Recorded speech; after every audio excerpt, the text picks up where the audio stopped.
മറ്റു ചില പരിപാടികളിൽ കൂടി പങ്കെടുക്കാനുള്ളതുകൊണ്ട് ചില കാര്യം മാത്രം സൂചിപ്പിച്ച് അവസാനിപ്പിക്കാനാണ് ഉദ്ദേശിക്കുന്നത്. ഇത്തവണത്തെ തെരഞ്ഞെടുപ്പിന്റെ പ്രത്യേകത പ്രചരണ പ്രവർത്തനത്തിന് കുറേയധികം ദിവസം നമുക്ക് ലഭിച്ചു എന്നുള്ളതാണ്. നല്ല ചൂടത്താണ് നമ്മുടെ പ്രവർത്തനം. രാജ്യം ഭരിക്കുന്ന ഗവൺമെന്റിനെതിരെ വലിയ ജനവികാരമാണ് പൊതുവെ നമ്മുടെ രാജ്യത്ത് കാണാൻ സാധിക്കുന്നത്. വിലക്കയറ്റം പോലുള്ള പ്രശ്നങ്ങൾ, ജനങ്ങളുടെ ദൈനംദിന ജീവൽ പ്രശ്നങ്ങൾ, തൊഴിലില്ലായ്മ, ദാരിദ്ര്യം, പട്ടിണി, പൊതുമേഖലാ സ്ഥാപനങ്ങളുടെ തകർച്ച, കാർഷിക മേഖലയുടെ തകർച്ച, ഇതൊക്കെ ഈ തെരഞ്ഞെടുപ്പിലെ വളരെ പ്രധാനപ്പെട്ട ചർച്ചാ വിഷയമാണ്. ജനജീവൽ പ്രശ്നങ്ങൾ ചർച്ച ചെയ്യപ്പെട്ട് കഴിഞ്ഞാൽ ബിജെപിക്ക് കനത്ത തിരിച്ചടി ലഭിക്കുമെന്ന് അവരുടെ ദേശീയ നേതൃത്വം തന്നെ പൊതുവെ മനസ്സിലാക്കിയിരിക്കുന്നു. അപ്പോൾ വിഷയങ്ങളെ വഴിമാറ്റാൻ, ജനങ്ങളിൽ മതവർഗീയത, മതസ്പർദ്ധ എന്നിവ ആളിക്കത്തിക്കാൻ വളരെ ബോധപൂർവം കേന്ദ്ര സർക്കാർ സ്പോൺസേഡ് പ്രോഗ്രാം പോലെ നടപ്പിലാക്കിക്കൊണ്ടിരിക്കുകയാണ്. അതിലേറ്റവും അവസാനത്തെ ഉദാഹരണമാണ് പൌരത്വ നിയമം നടപ്പിലാക്കുമെന്ന് പറഞ്ഞു. ഈ രാജ്യത്തെ പൌരത്വത്തെ നിശ്ചയിക്കുന്നത് ഏതെങ്കിലും മതത്തെ അടിസ്ഥാനപ്പെടുത്തിയില്ല. എന്നാൽ ബിജെപി ഗവൺമെന്റ് പൌരത്വം മതത്തെ അടിസ്ഥാനപ്പെടുത്തി നിശ്ചയിക്കാനുള്ളൊരു നിയമമുണ്ട്. ഇതിനെ ഇടതുപക്ഷം ശക്തമായി തുടക്കം മുതലേ എതിർത്തു. ഇത് ഏതെങ്കിലും ഒരു പ്രത്യേക മതവിഭാഗം മാത്രം നേരിടുന്ന പ്രശ്നമായിട്ടല്ല ഇടതുപക്ഷം കാണുന്നത്. ഈ രാജ്യത്തെ ഭൂരിപക്ഷം വരുന്ന ജനങ്ങളുടെയും ജീവിതത്തെ പ്രയാസപ്പെടുത്തുന്ന, ഈ രാജ്യത്തിന്റെ ഭരണഘടനാ തത്വങ്ങളെ അട്ടിമറിക്കുന്ന നിലപാടായിട്ടാണ് പൊതുവെ ഇടതുപക്ഷം ഈ വിഷയത്തെ കണ്ടത്. ഒരു വിഷയമല്ല, നിരവധി വിഷയങ്ങൾ ഇതുപോലെയുള്ളത് വരുന്നത്. എന്നാൽ ഈ വിഷയങ്ങളിലൊക്കെ ശക്തമായി പ്രതികരിക്കേണ്ട ഒരു പാർട്ടിയാണ് കോൺഗ്രസ്. കാരണം രാജ്യത്തെ ഒരു പാർട്ടിയാണല്ലോ. 2019 ലോക്സഭാ തെരഞ്ഞെടുപ്പിൽ നിങ്ങൾക്കറിയാം, കേരളത്തിലെ മഹാഭൂരിപക്ഷം വരുന്ന വോട്ടർമാരും ബിജെപി വരരുതെന്ന് ആഗ്രഹിച്ചുകൊണ്ടാണ് പോളിംഗ് ബൂത്തിൽ പോയി വോട്ട് ചെയ്തത്. 85% വോട്ടും ബിജെപിക്കെതിരായി. അവർ ആർക്ക് ചെയ്യണമെന്നുള്ള കാര്യത്തിലായിരുന്നു സംശയം. കോൺഗ്രസും ബിജെപിയും തമ്മിലുള്ള ഒരു ഒറ്റക്കക്ഷിക്കുള്ള മത്സരമാണെന്നുള്ള തെറ്റായ പ്രചരണത്തിന്റെ ഭാഗമായി ആ വോട്ട് ഇടതുപക്ഷത്തോടുള്ള സ്നേഹം നിലനിർത്തിക്കൊണ്ട് 2019 കഴിഞ്ഞ ലോക്സഭാ തെരഞ്ഞെടുപ്പിൽ കോൺഗ്രസും ചെയ്തു.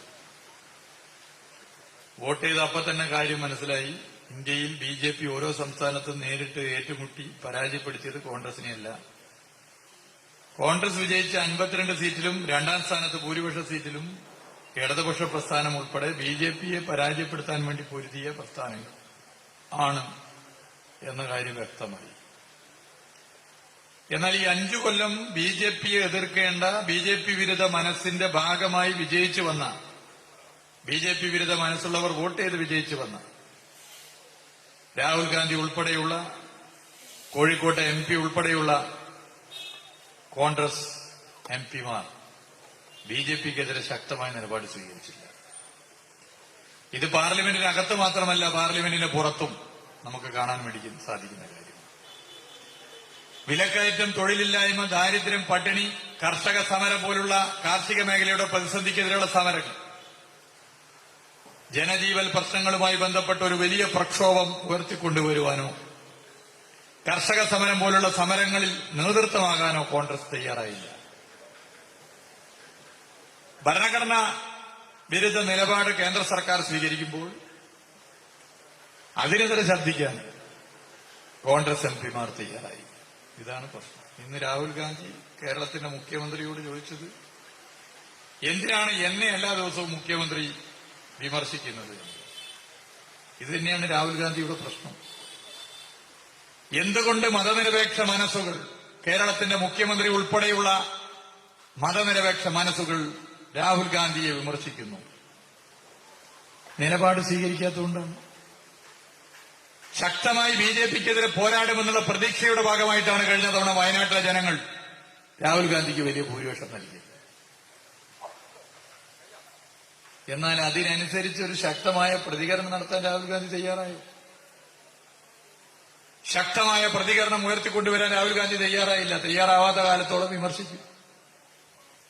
പൌരത്വ നിയമം രാഹുൽ ഗാന്ധിയുടെ നേതൃത്വത്തിൽ കോൺഗ്രസ് ദേശീയ തലത്തിൽ ഇറക്കിയ പ്രകടന പത്രികയിൽ പൌരത്വ നിയമത്തിനെതിരെ ഒരു വരി എഴുതാൻ തയ്യാറായോ? തയ്യാറായിട്ടില്ല. പിന്നെ രാഹുൽ ഗാന്ധി വിമർശിക്കില്ലേ?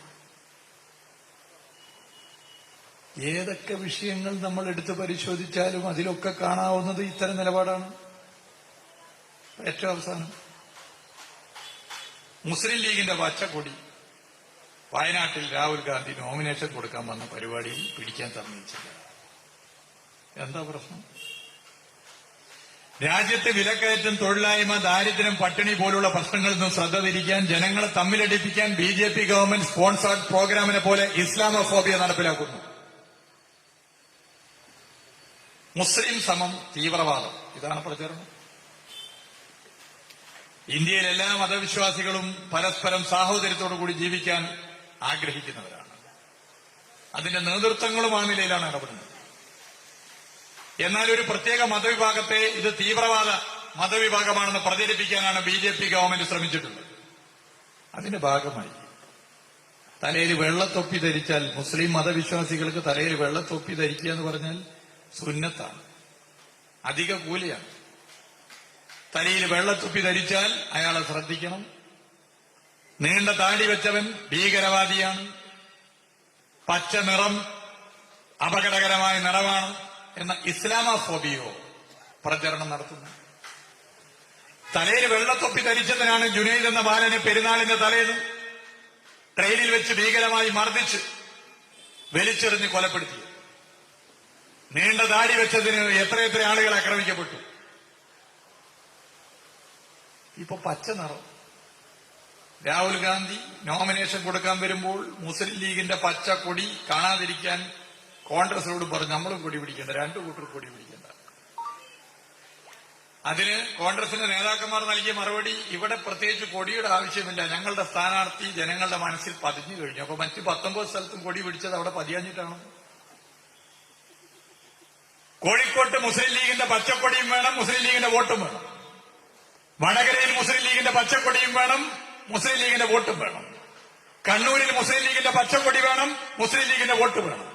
എന്നാൽ വയനാട്ടിൽ മുസ്ലിം ലീഗിന്റെ വോട്ട് മതി, പച്ചക്കൊടി വേണ്ട. ഇത് എന്ത് നിലപാടാണ് രാഹുൽ ഗാന്ധി? ഇങ്ങനെയൊരു നിലപാട് രാഹുൽ ഗാന്ധി സ്വീകരിക്കുമ്പോൾ രാഹുൽ ഗാന്ധിയെ വിമർശിക്കാനുള്ള അവകാശം മുഖ്യമന്ത്രിക്കും ഈ നാട്ടിലെ ഓരോ പൌരനും ഉണ്ട്. ഞങ്ങൾ വിമർശിക്കുക തന്നെ ചെയ്യും. അതിലെന്താ തെറ്റ്? നാളെ തീരുമാനിക്കുകയാണ്, ഇതിപ്പോ പച്ചക്കൊടി ഇവിടെ പിടിച്ചാൽ അവിടെ വോട്ട് കുറയുന്നുള്ളല്ലേ പേടി. അങ്ങനെയാണോ ബിജെപി എതിർക്കുക?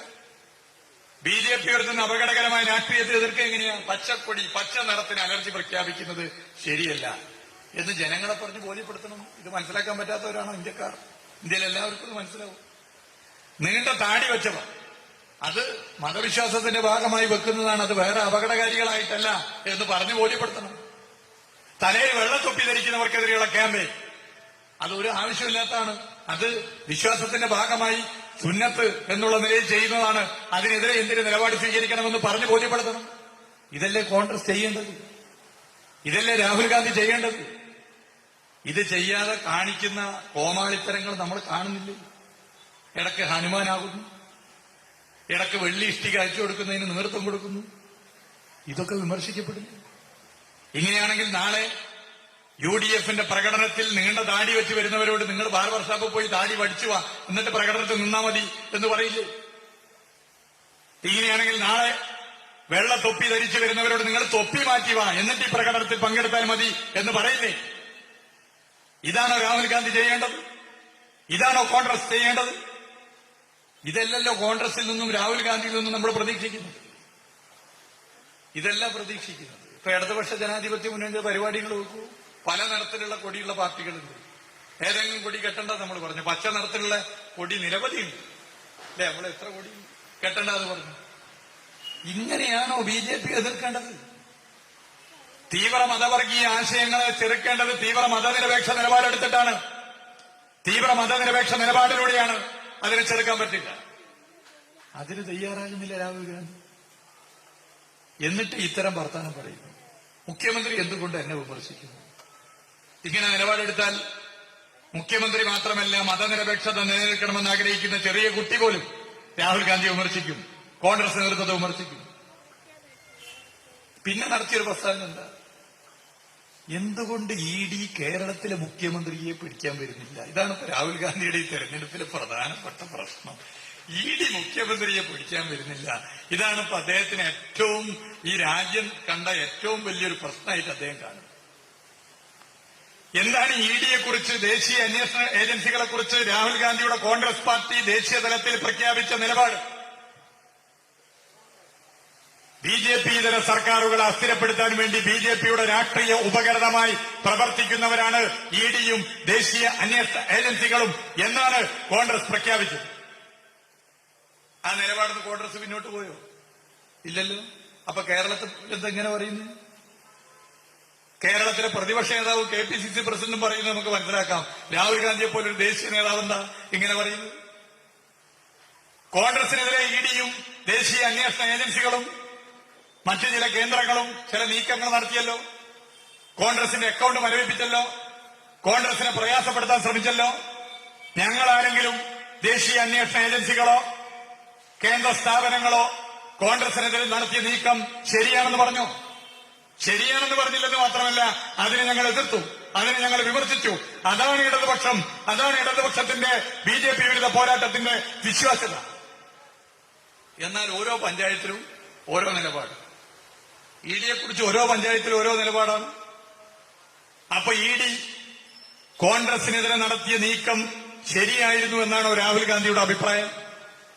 ഇ.ഡി എന്ന സ്ഥാപനത്തിന്റെ ക്രെഡിബിലിറ്റിയെക്കുറിച്ച്, വിശ്വാസ്യതയെക്കുറിച്ച് എന്താണ് രാഹുൽ ഗാന്ധിയുടെ അഭിപ്രായം?